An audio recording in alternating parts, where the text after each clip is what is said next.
now we are going to work on step 2. Step 2 involves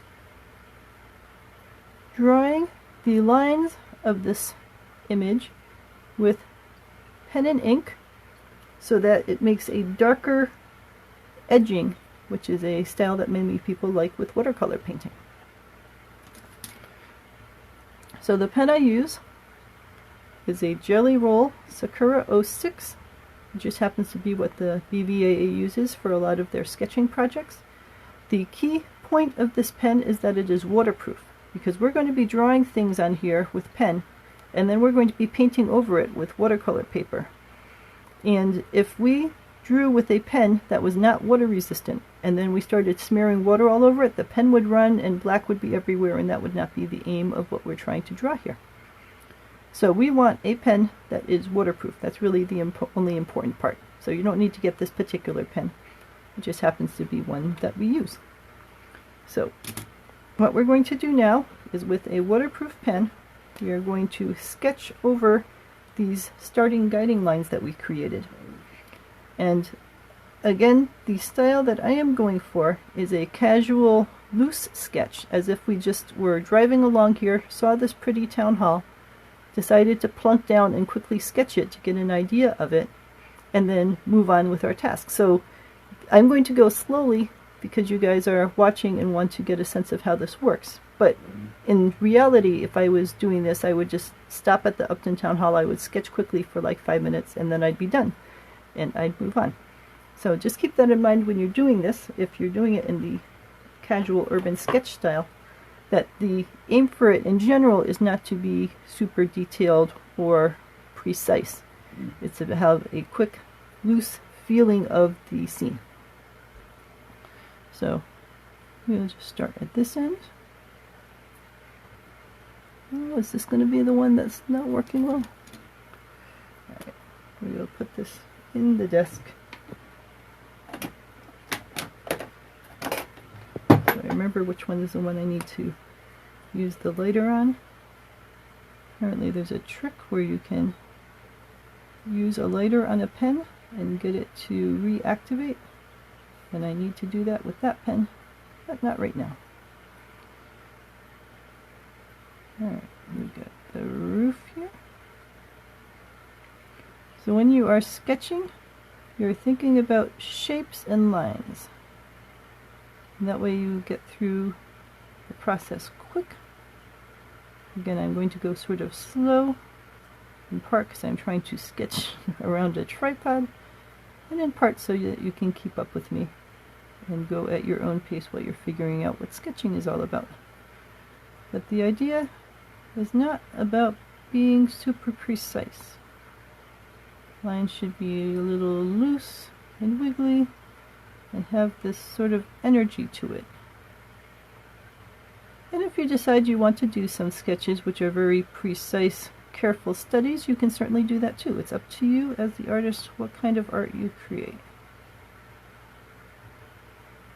But especially when you are getting started, it's nice to practice with the loose style of sketching, because that way you are not thinking too much that it has to be a perfect result, which tends to add stress to a project if you are really worried about the lines being exactly right or so on. Just want to give the sense of what you are seeing. What kind of a building is it? Is it a modern style building? Is it a classic style building?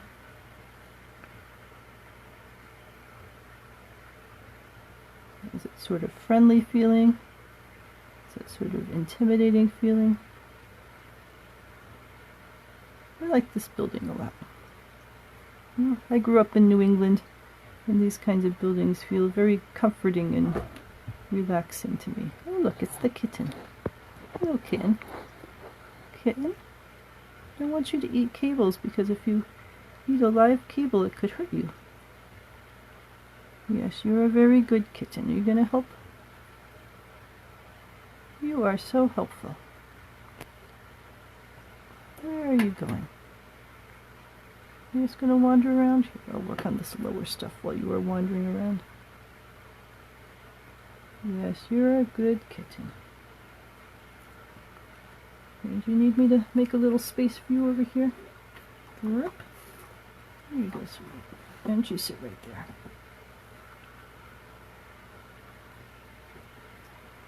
And Zuzu the cat, oh, she's going to try to sit with me on the chair. She likes to help out. And that is okay. Alright, bottom layer. We've got these two doors here. Yes, are you back again? Are you back to help? No, sweetie? That's not exactly a place that I would like you to curl up and relax. Because, see, I'm drawing here right now. Oh, my pen needed a little bit of nibbling. No, do not nuzzle the phone and knock that over. Come on, sweetie, come over here. Sweetheart, come over here. Yes, you're a good kitten. Yes, so curl up right there.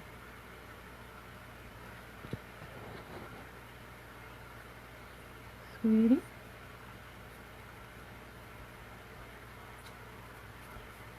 And sweetie. This is not the place to curl up.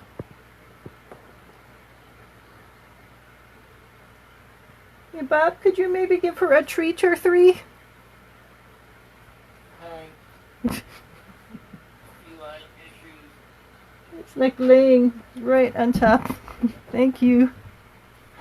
Alright, I have temporarily distracted the cat from the place I am trying to draw. Thanks to my delightful partner in crime. Alright. So that was a little cat break.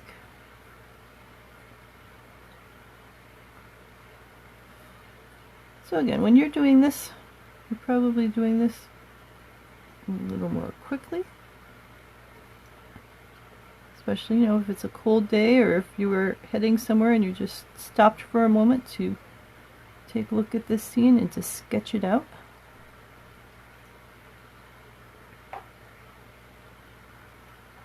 So think about quick energy. Think about getting the major things which define the image, which again isn't necessarily every single brick. It's not every single little detail.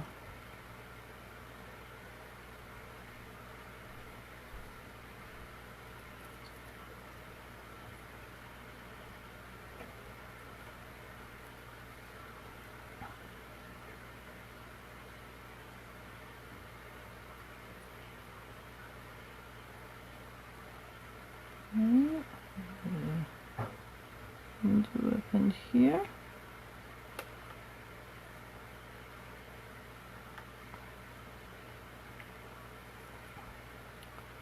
Got this nice swoopy roof. There's all sorts of nice little details in the Upton Town Hall, which you might not really think about unless you sit here and do some artwork of it. So it's part of the benefit of sketching is that you start to notice all these little things that you might not normally notice about the world you already live in. Helps you be a little more mindful and aware of the beauty that already exists all around us.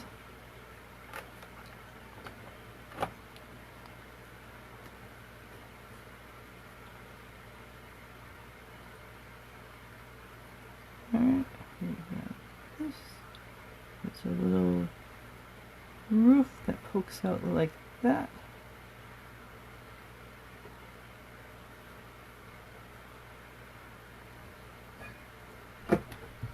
Oh, look, the cat is back.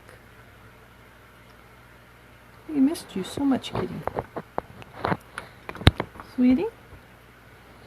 Sweetie, leave the phone alone.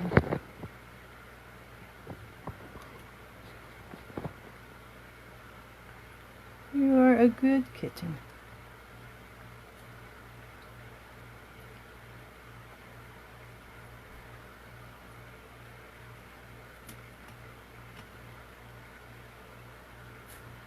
You are so helpful. So helpful. No, please don't eat the phone.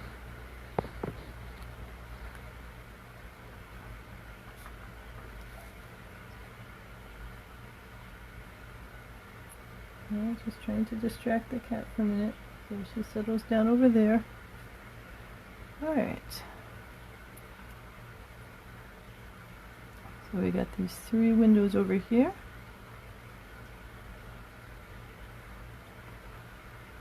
So go ahead and post in the comments if you have any questions.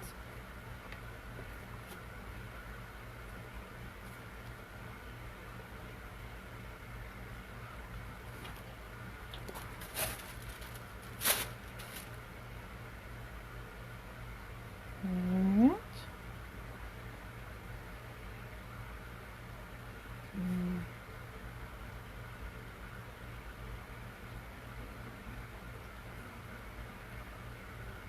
I've got some windows down here.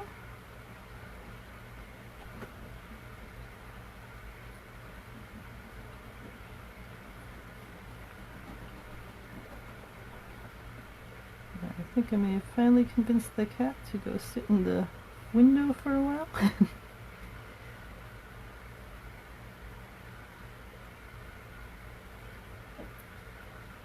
So again, think about shapes and lines.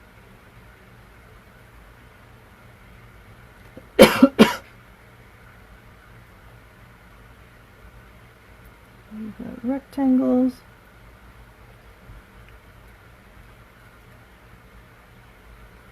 We've got circle lights.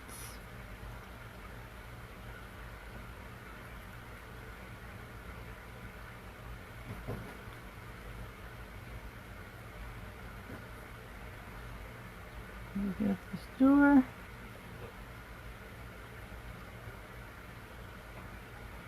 And again, some of these things are covered up in our photo, but we are able to draw them in the way that they are in nature, because we know that things in general tend to be symmetrical.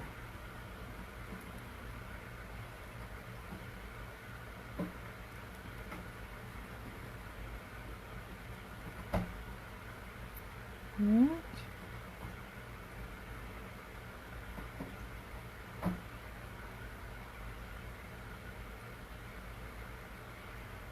Two windows up here.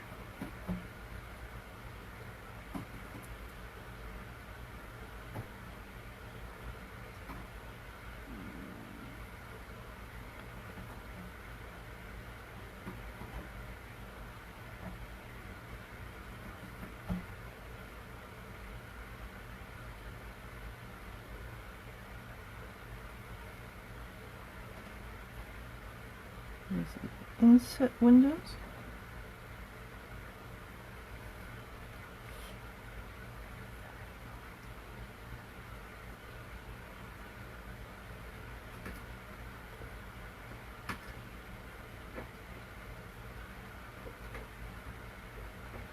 There's windows down here.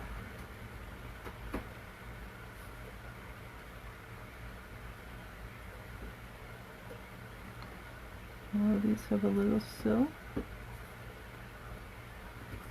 So again, it's up to you as the artist what you want to feature. If this little sill is part of what really makes you happy about this building, then you can add the sill in. If you don't really care about it, then you could leave the sill off. I happen to like those little sills and those little details that the people who built this put into it. Well, I guess to me it shows that they weren't just thinking of it as an industrial building, but they were thinking of it as a home for the community. And I think they did a lovely job.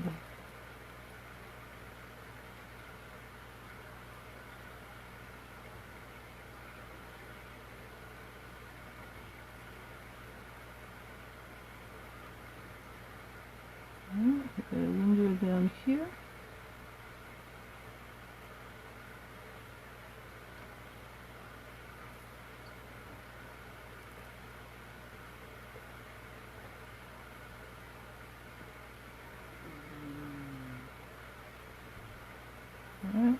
got a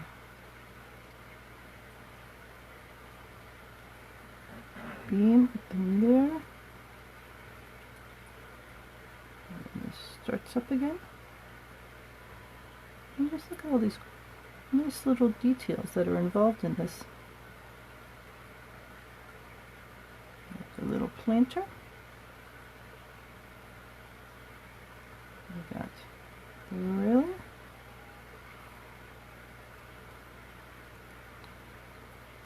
The railing on this side. The little planter on this side. And then this is where you start to get into not wanting to show every little brick, but you give a sense of stairs.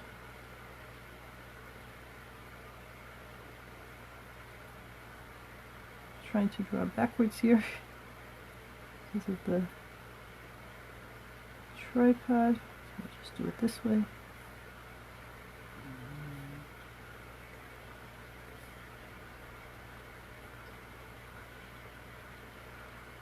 Alright, there's a line over there.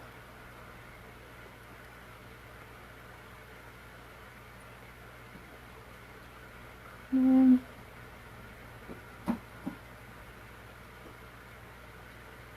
alright, we got pretty much everything.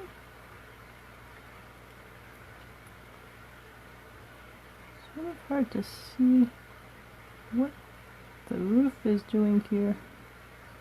We'll just have it go down like that.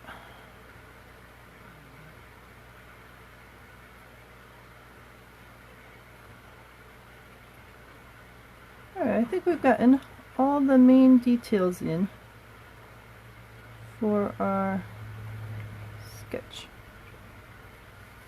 So I think you've got the gist of that there. The idea when you're doing a sketch is to get the basic shape so that you show what this image is all about, and to put those lines in. So I think if someone looked at that, they would get a sense of what this is about. And I think I might put the cross bar up here, even though it's the same color, just to show where that section of the roof connects to the main section of the roof. Well, but other than that, so you get a sense what a sketch is like. So again, to summarize, we made a pencil sketch first to get all the guiding lines in, because pencil can be erased while pen cannot be erased. And then once we had the pencil lines in, we took a Jelly Roll 06 Sakura, and it can be any waterproof pen because we're going to be watercoloring on top of this next, and we don't want the pen to get runny and smear once it gets the water on it. So this is the intermediate stage. This is the stage where we go from having a pencil sketch to having a pen sketch, which will provide sharper lines when we get to the watercolor stage. And you can certainly watercolor based on a pencil sketch. Many people do that. This is just a style that uses pen and ink with watercolor. So ask if you have any questions about doing a pen and ink sketch of a scene, and I'd be happy to answer them. And also certainly many people sketch right from the start with pen. They don't have a pencil stage, so you can do that as well as if you want to. There are all sorts of different ways to tackle this kind of project.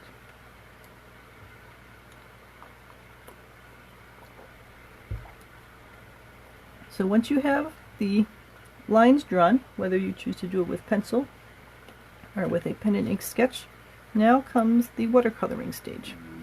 So let's talk for a minute about watercolors. So watercolors are a type of paint that can dry out, and then you add water to them to make them wet and to make them usable, and then they dry out again, and then you make them wet again. So there is no harm at all with them drying out, as compared with, for example, acrylic paints. If you are working with acrylic paints, you paint with them when they're wet, and then once they dry, they are completely dry and you can't use them anymore. So watercolors are much more forgiving in that sense, that you get them, in this case, in tubes where they stay wet, And then when you run low in one of these tins, you just squish more paint out of the tubes and it goes in there and it dries out, which is fine. And then when you start wanting to paint with it, you just make it wet again. If you buy the watercolors that come in the pre-made little round or square tubes, they come to you dry. And then you add water to them wet. So someone has already filled in those little tubes for you. And they have chosen the colors for you. And they've given you a certain amount. So it's easier in a sense to buy the pre-made tins because someone's already chosen the colors and everything's all set together. The downside is if you buy a pre-made tin and you have, say, the 8 colors of the rainbow and you happen to use up all the blue, now you're stuck because there's generally no easy way to refill one of those tins to add more blue to it. And also, they are giving you the colors they think are useful, but it could be that you don't really like the green that they chose, that you like a different shade of green. So when you make your own tins, it's much easier because you can choose exactly what shades you want to use. You can have multiple reds if you tend to use different kinds of reds a lot, and it just makes it more individual to you, and also cheaper because you buy a tube and then you can sit there and fill it and fill it. You're sort of buying these things in bulk. So it's up to you, the kind of watercolor that you want to use. Just be aware that there are these 2 main different ways of using watercolors, either working from tubes or working from a pre-made pan, and know that their nature is to dry out. And then that's fine, and then you just add more water to them and they refresh again, so they are eternal paints. Alright, so ask if you have any questions about how watercolors work. So let's do the watercolor stage of things. Let's put that there. Let's see if that is still visible. Maybe like that. That might work. Yeah, we'll find out. Alright, brushes. I tend to just use one brush for everything. You can have different brushes if that makes it easier for you. So there's 2 general techniques when you're working with watercolors. One is wet on wet, where you make the paper wet, and then you paint into that wet paper, and the color just sorts of blossoms and fills in by itself. So that's a very loose style of painting. And then one is wet on dry, where you take wet paint and then you work on a dry area, and you have a lot more control there because the paint will just go where you touch it on the paper. It won't spread or billow or anything. So we're going to use both styles. We're going to start with wet on wet for the background, so it's soft and fuzzy, sort of like when you take a picture and the background is out of focus. So I'm going to make the background wet. So I'm just putting water on my brush, and I am painting with a wet brush to make wet paper. And you will note that there are some cat hairs on here from when the cat was climbing all over my paper, and that's okay. Those will just brush off at the end. So if you end up, the brushes can shed hairs sometimes. If you end up with hairs on here, that is alright. So I'm just going to paint along the edges with the brush, and then if I choose a blue, let's say that blue, I put it in here, it will sort of spread and go where it wants to. And that is good because it gives that sense of just a soft fuzzy background. So anywhere that's water, it will spread out. It won't spread out into the roof, for example, because the roof is dry and the paint pigment is getting sucked along by the water. So it's just going to go where the water is. Depending on how humid it is in the area that you're painting, this can dry very quickly. So you want to try to work on a section at a time, because see, this area over here is already drying. It's very dry in the house.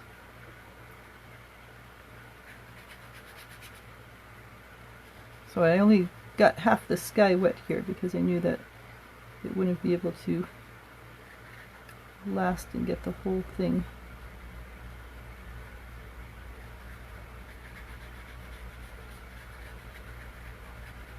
Alright, we'll do the other half. So right now I'm just getting it wet.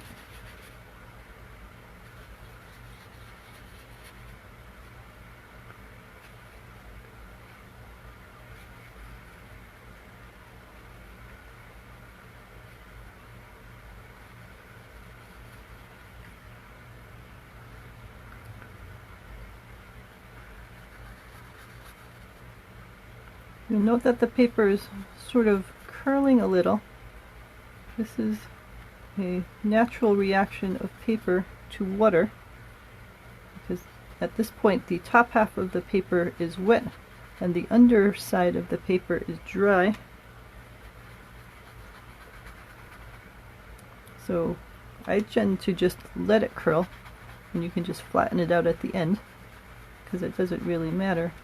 If the curling concerns you, then you can tape the paper down, like you could tape it down to this desk if you wanted to, or you could pre-wet it so that it goes through this curling and then flattening stage, and then when you paint it in, and next time it should not curl quite as much. So there are a number of different ways to deal with it if you want to deal with it, but I just let it curl. Part of the nature of watercolor paper. I find with watercolors that they're going to do what they want to do, and the more that you just accept that and see what happens, the more relaxing the process is. Alright, so see how there's these little swirls, and that's the way a sky generally is. It has some clouds, has some different shades to it.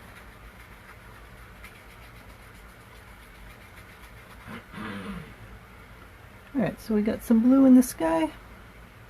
I'm going to add some green grass to the bottom. So I'm going to leave a gap between the blue area and the green area, because if I had those two areas touch, then the blue would merge into the green and the green would merge into the blue, and that's not quite the effect that I'm hoping for here.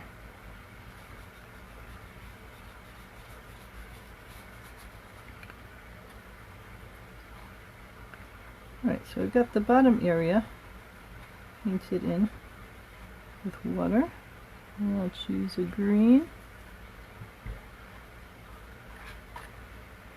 But again, if you want to make this a snow scene, you could paint in white. You have control as the artist.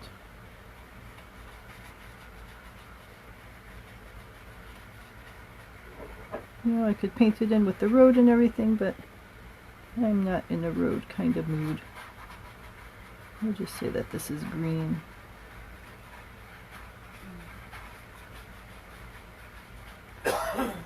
Alright. So we got green grass. We got the blue sky. And we could always paint in some trees or something like that later if we wanted to. Well, we could do it now.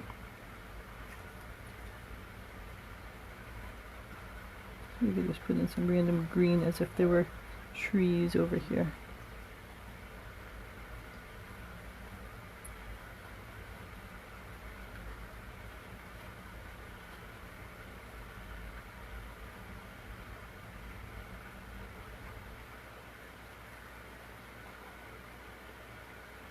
Alright, so again, the idea is not to be super specific about what is in any particular place. Just to give a general feel of what this is like. Alright, so that was all wet on wet, where we had a wet background, we painted in with wet colors, and the colors sort of flowed and merged where they wanted to go. Alright, I'm just going to give that a second to dry. When you are sketching in nature, you don't often have time to let things dry, and then you just want to leave little gaps of space between the areas that are wet and the area that you're about to paint, because if an area is wet and then you paint and touch it, then your paint that you're painting will get drawn into the wet area and spread out there, and the wet paint that's already there will get drawn into the area that you're painting and spread out there, and they will all just merge. So on one hand, that's a style that helps you see that it was done quickly and on site, because that's why that sort of thing would happen. On the other hand, if you just have a moment to pause and let things dry a little bit, it can help keep the colors where you would like for them to stay.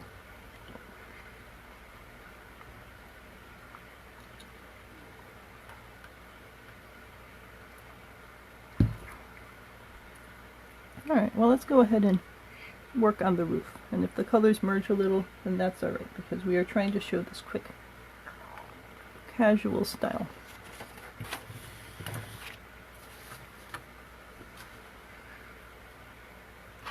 Alright, so the roof is a brownish color.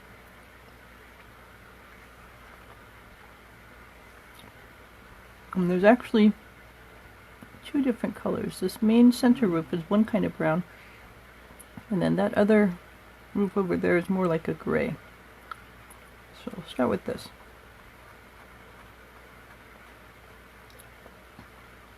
I'm doing this with water again because I want the roof to be sort of loose and free.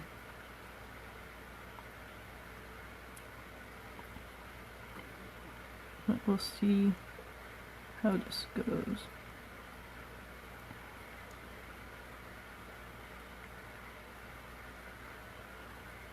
Yeah, see, that's drying already, so I think I may just have to paint this in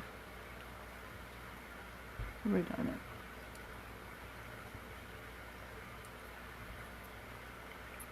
Alright, so we got some brown in the roof.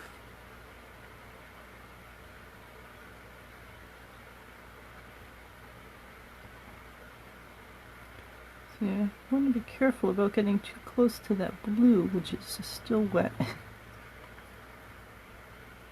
Because I don't want to suck the blue of the sky in. So in any case, we are painting the roof. So the roof is multiple colors here. This main section is brown, but then the section over to the side is gray. I am fortunate that I have a brown and a gray in my set that I put together. And I of course did that on purpose because I know that I tend to paint with browns and grays. If you have a set that does not have a brown or gray, then you could certainly mix those colors yourself. So it's a good idea to learn how to mix colors in general, because there will always be colors that you don't have the exact shade that you want to work with. And it's just a good thing to learn in general how different colors work.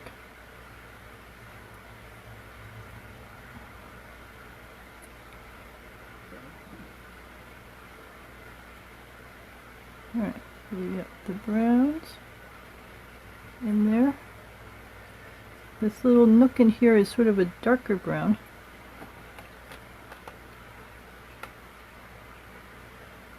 So the idea of dark and light in watercolors is interesting and is sort of different from other kinds of art, or many other kinds of art. There are, of course, some kinds that work in the watercolor system.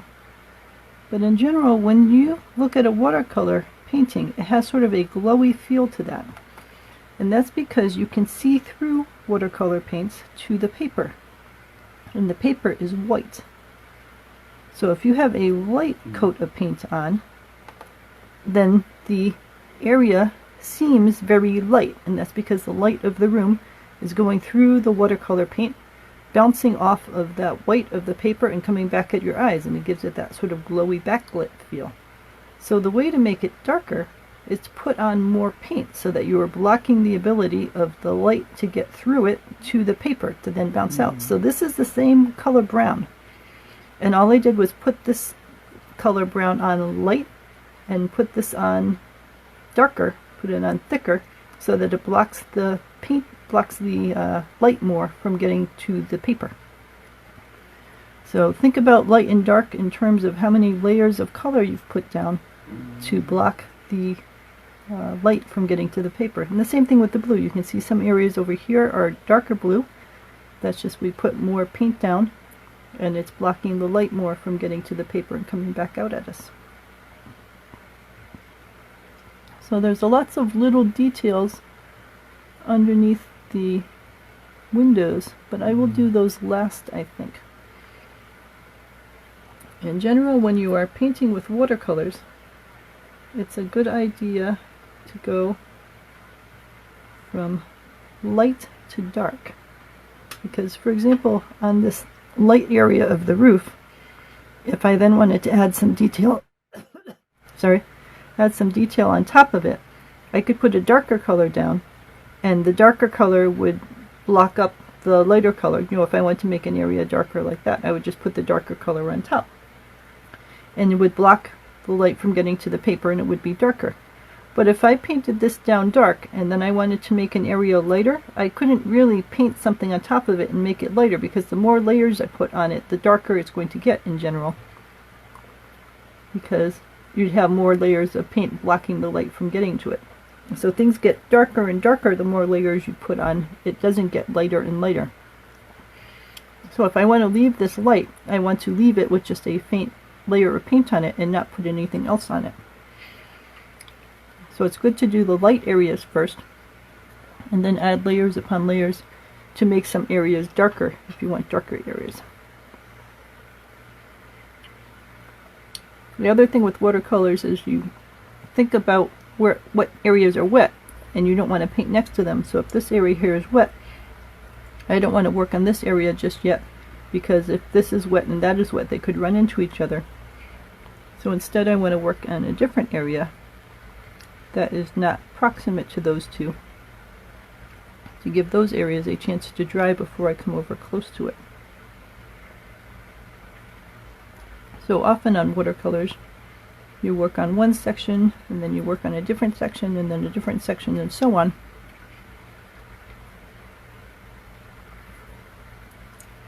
While you're giving the intermediate sections a chance to dry. Okay, this color here is sort of a really light brown. I'll try doing it with that.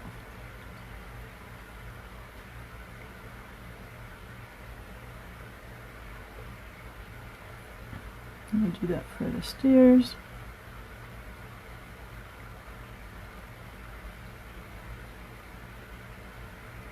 And the pillars. But like while I'm working on the pillars, I wouldn't work on these planters because they're right up against the pillars.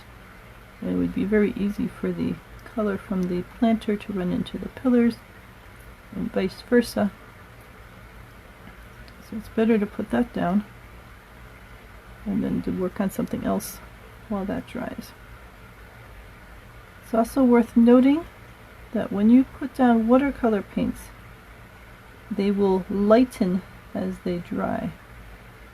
So don't judge how dark it's going to be based on what you put down. Wait until it dries to get a sense of how dark it's going to be and to determine if you want to add another layer of color to help darken it up a little. So we're putting in the little accent stone.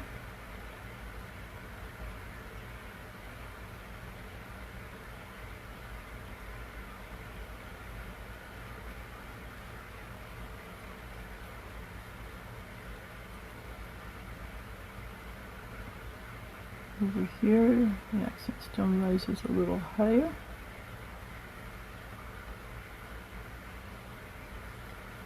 And again, I'm doing this sort of slow so that you can get the hang of it, but if you were sketching out on the street, you might get this done in 10 minutes or 15 minutes or something. You just do some quick squiggly lines to give a sense of what the building shape was like, and then do some quick splashes of color to get a sense of what the colors were, and then you are done. So the window shades are sort of the same color as the brick, maybe a little yellower. So add a little yellow into this color we were working with over here. And we will put in the shades.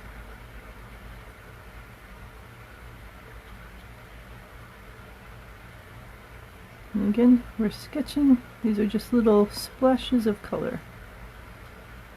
We're not worrying too much about keeping them in the lines, and in fact one of the hallmarks of a sketch is that things go out of the lines, because that gives the sense that you were just going quick and free and loose, and it gives a feeling of energy to the painting. So don't worry too much about lines.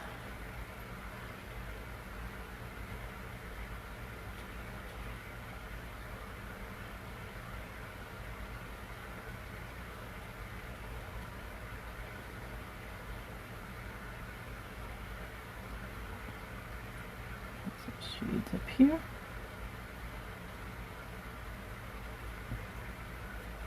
Shades over here.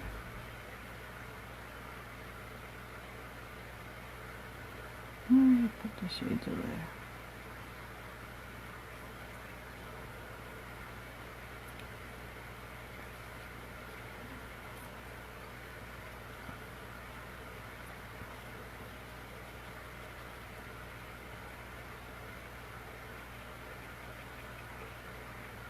Alright.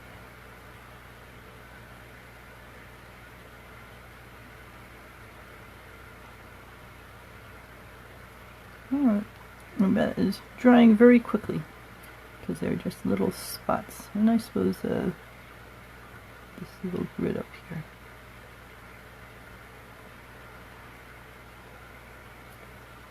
I suppose this one goes up here.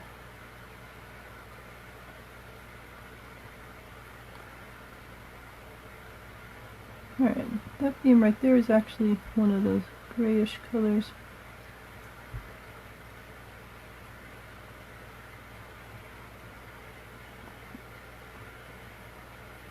The top roof is a brownish color.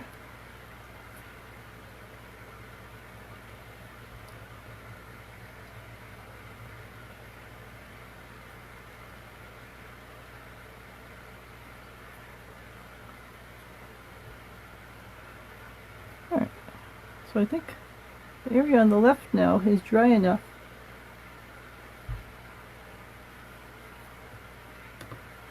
that we can get in some gray and put in this roof area.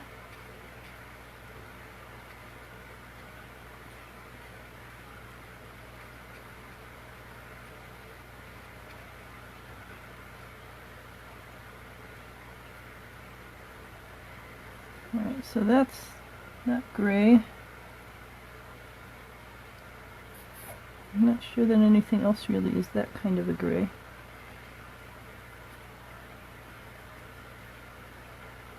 Now see, when you look at this, you can't really tell what the texture is of the roofs,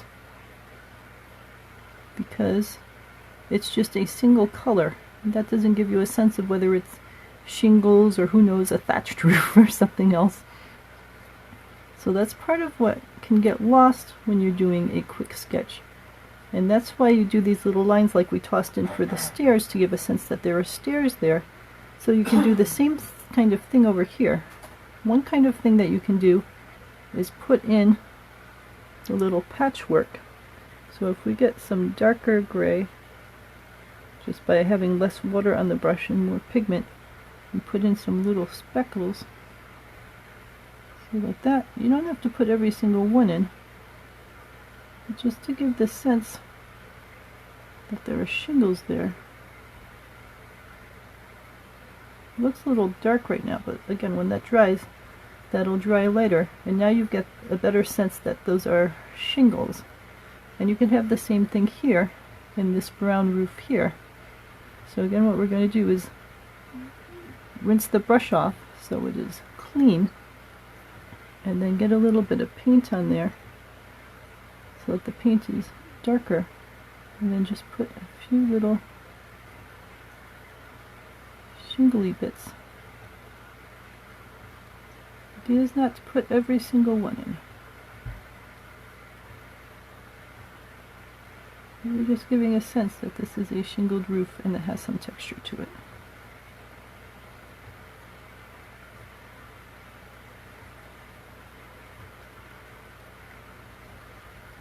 Alright, and that'll dry. And you can put the same thing in here.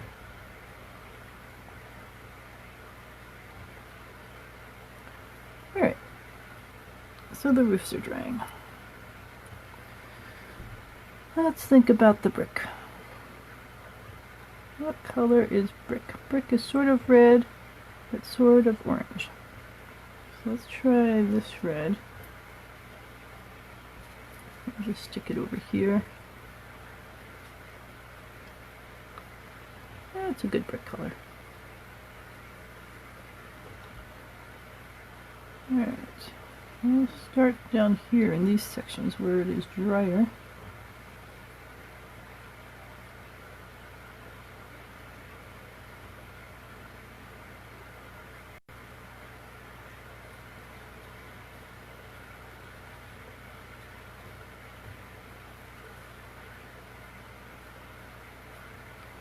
Being a little cautious because this yellow is still sort of wet.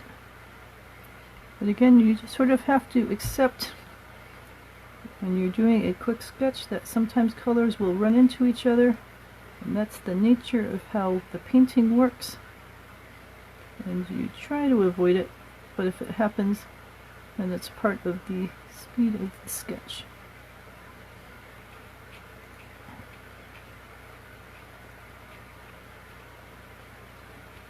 And if you leave little white gaps between areas of different color, then that helps create a buffer zone so that the colors do not merge into each other.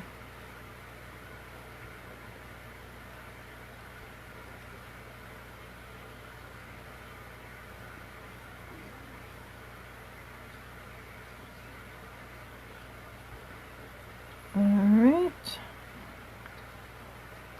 A little red over in this section.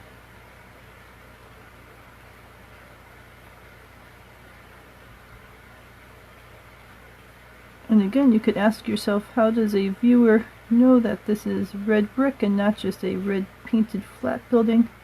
And we can add in that texture in a minute. So right now we're just adding the base layer of red.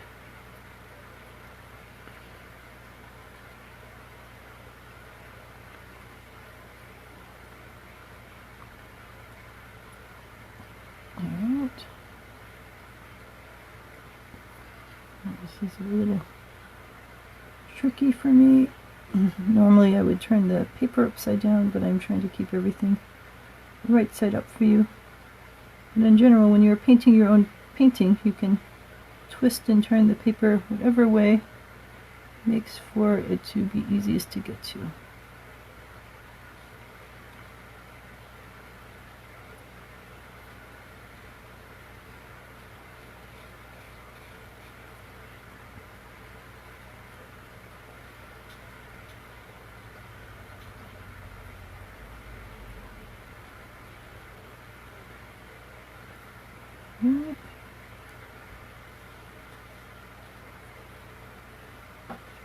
So you can see, since the paper is dry and I'm painting with wet paint, that the paint pretty much stays where I am putting it. It is not billowing out on the paper, because that happens with wet paper, but it does not happen with dry paper.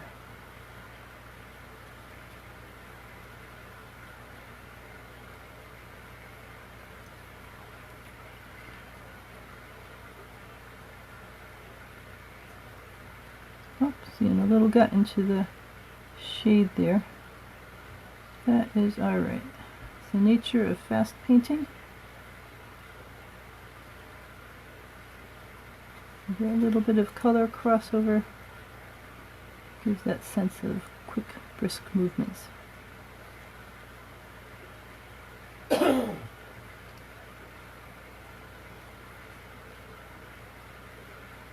If you did something that you really didn't like at all, then you can suck the paint back off the paper.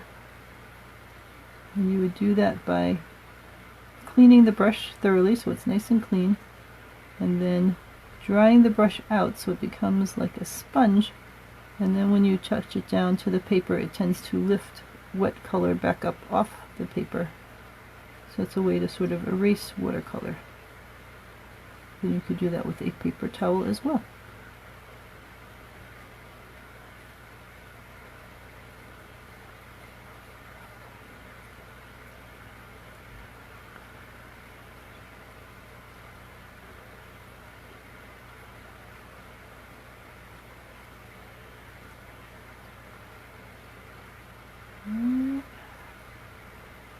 Trying to be careful around these light colored shades.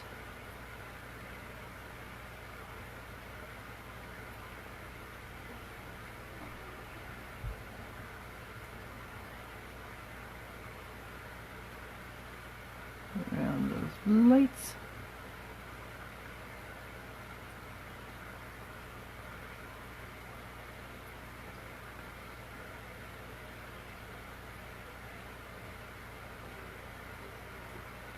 Alright, a little more red over here. Remember that a sketch is just trying to give you a rough idea of what the scene was like. It's not about being super precise, or about getting every color exactly where it is. It gives you a sense of what you liked about the scene. Since we're doing this here for practice, we can play with making some areas darker and that sort of thing. But if you were actually at a location and you were doing a quick sketch, you wouldn't spend that kind of time working on the little details. Unless it was a particular detail that was really, really important to you, and you wanted to make sure that one area was just right so that you remembered when you went back home if you were going to turn this into a bigger oil painting or acrylic painting or something else, that you didn't forget that particular part of the scene that you really liked. Let's push that over a little because it seems to have slid off the area a little. Oh, I bet the cat pushed things. Hold on. Let me try to adjust this back.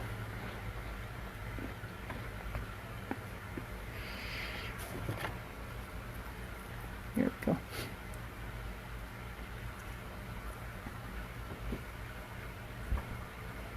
Alright, so we have red bricks in the chimneys. So we'll do chimneys.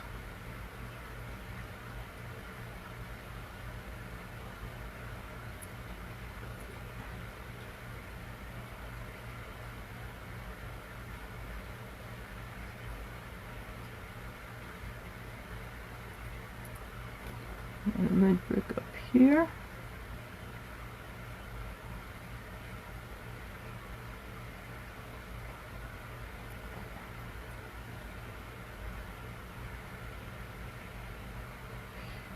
Next, a little line of red brick under there.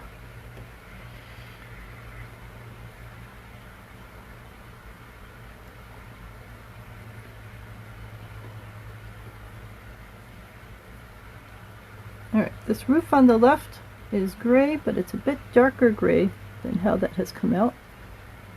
So the way that we make things darker in watercolors is that we add more layers to them, because now we are blocking the light from getting to the paper more. So if we just put another layer on top of this layer, and that ends up making that darker.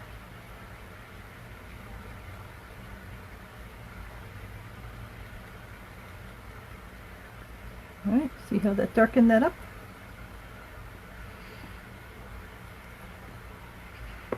I think also this brown layer of the roof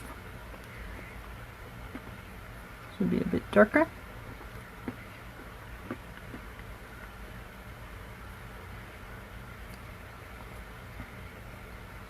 So put another layer down on top of that.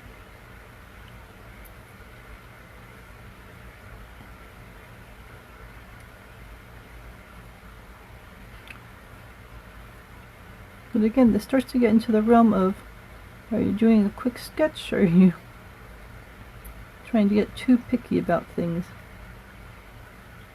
It can be very tempting to just keep working and working and working on something.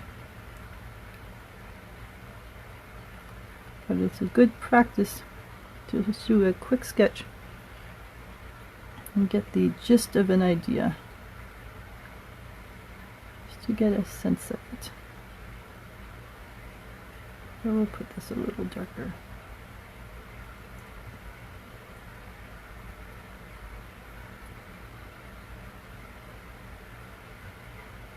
Alright, so that's a little darker for the roof.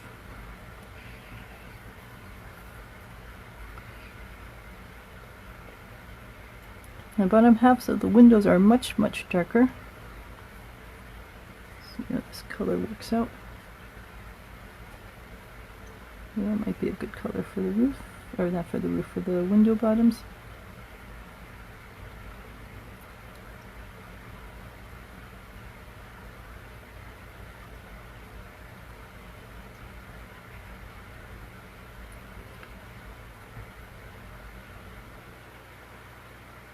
And again, this is probably going to dry light. So to be able to get the good dark contrast, we might need to go over it a second time to darken it up. It's good to think about contrast levels in your painting in terms of how the viewer will enjoy viewing it. When you create a painting, it's good to have some areas that are very dark, some areas that are very light, and then some areas that are in between. You don't want everything to be sort of a medium brightness, because that doesn't catch the eye very well. You want to have some areas that are fairly bright. So in this case, like the window shades and the tops of the lights and things are nice and bright. Most of this painting is sort of in the medium range. You know, the reds aren't too bright, but they aren't too dark. So then you also want to have some nice dark areas to be able to offset all of that. Alright, I think that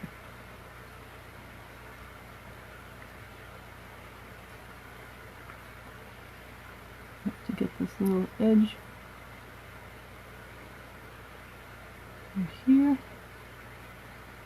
And also, when a person looks at a painting, their eye tends to be drawn to the areas that have a bright spot or a dark spot.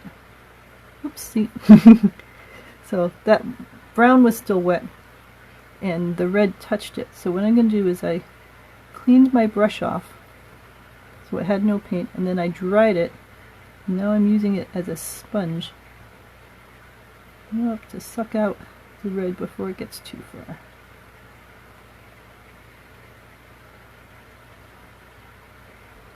And again, it's okay because we're just doing a quick sketch, and quick sketches have that sort of thing happen because people are moving quickly. So it's not a very bad thing to happen, but we might as well fix it and learn some fixing techniques while we're at it. But that's what happens when you move quickly. It's just one of the aspects of working with watercolors.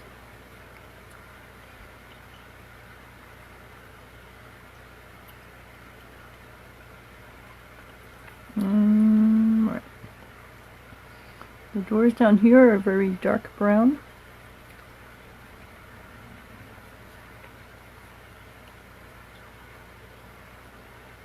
Sorry about that.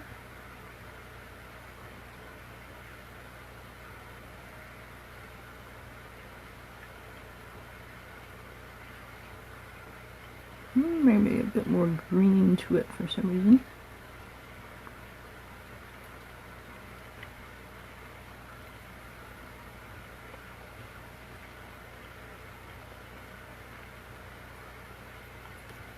Alright, so we got those doors.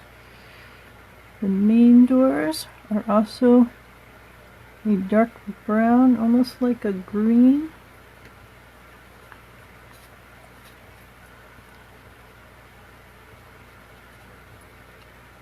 Make a good brown with red and yellow, which is what I'm doing over there.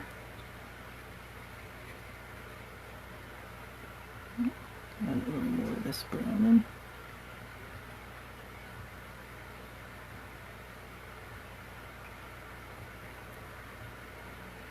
But if we make the doors a nice dark brown and then have the bright white of the lamps alongside it, then that pulls the eye in, and that's a good place to draw the eye to the front doors of the building, and then the person can look at the rest of it. But you want to have something that catches their eye to get them started.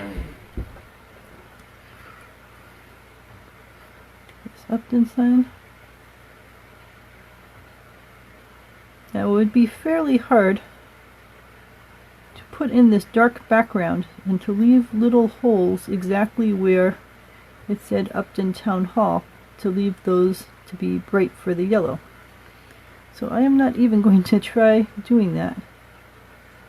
What I'm going to do instead is the one time that you can put a lighter color on top of a darker color.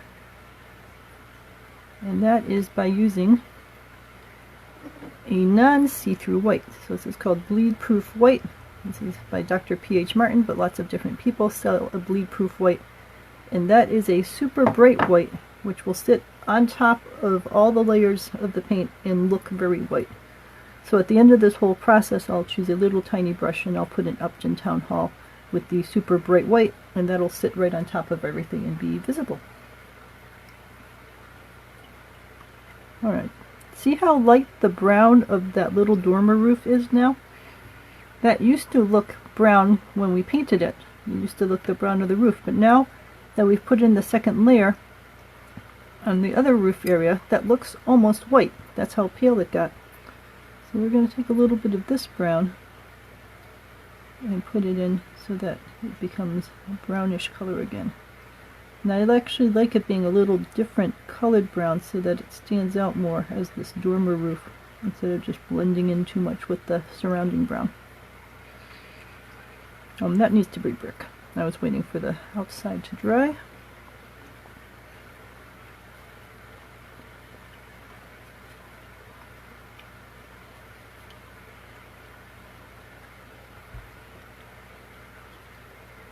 Oh, no, no. Do not dry. Chaos. Alright, so I rinsed off my brush. It's clean. I dried it. Turns it into a sponge. And I rescued the roof from the spread of the red menace. There we go. It's the danger of painting too close to an existing wet area.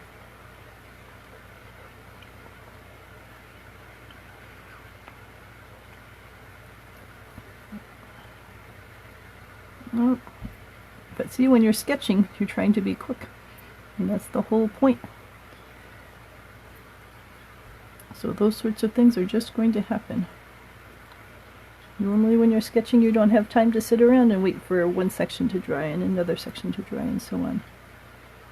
So you deal with the fallout of the colors running into each other, or you leave white spaces to separate them so that they can't touch each other.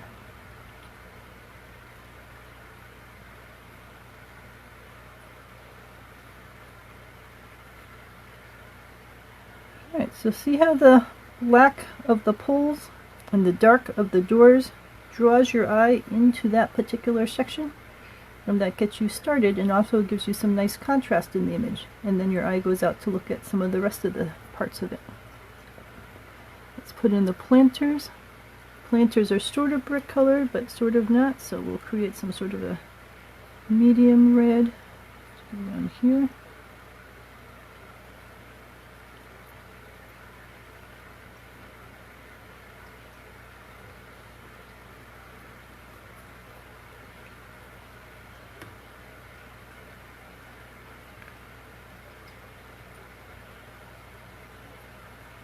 Alright, what else? There's this little sign thing over here, which is a dark square.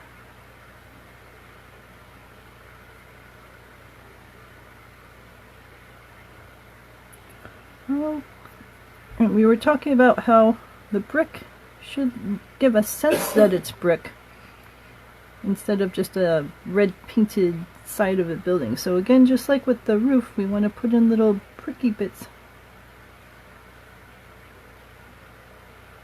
But we don't want to do the whole thing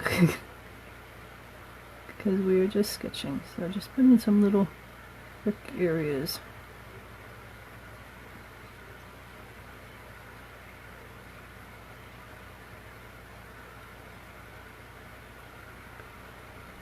Alright.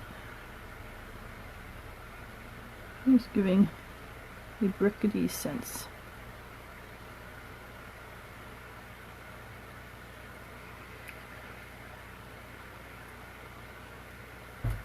And we can try risking in here again. See if I can get a little redder without turning the entire roof red. Alright, that section there needs to be browner. Again, it's a little risky. We will take the risk and see if we can get this to be browner without it turning the entire roof area brown.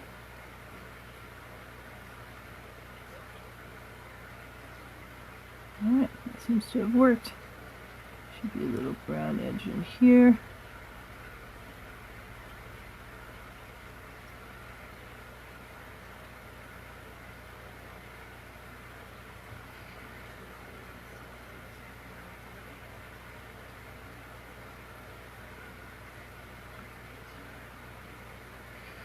Alright, got that edge in.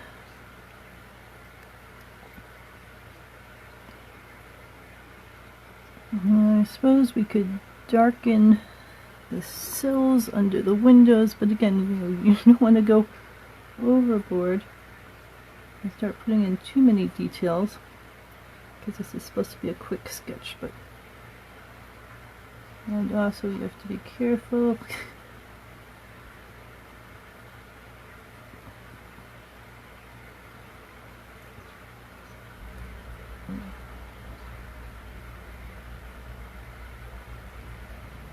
That's spreading a little.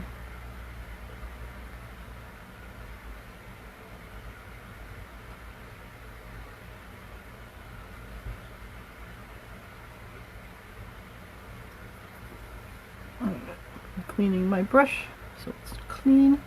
I'm drying it so it's like a sponge, and then I'm just sucking that little bit of where the windowsill fell a little low.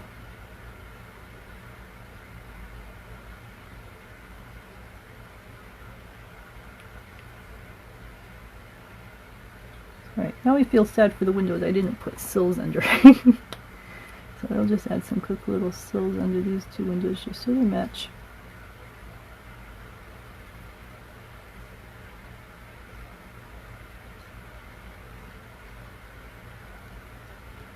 Alright, now all the windows up there have sills.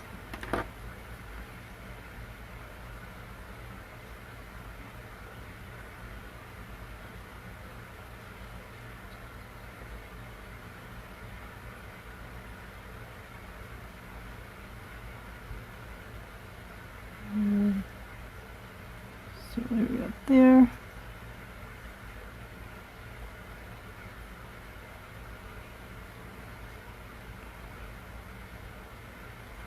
Alright, so then you look at your sketch and you say, did this give the quick sense that I was going for about what was interesting about this building to me? And I think the answer is yes.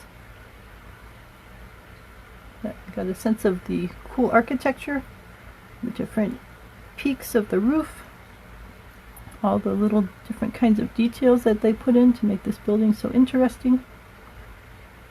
And again, it's not a detailed drawing, and that's not the purpose of a sketch. A sketch is just to be a quick representation of a scene and give you a sense of what makes it unique and interesting.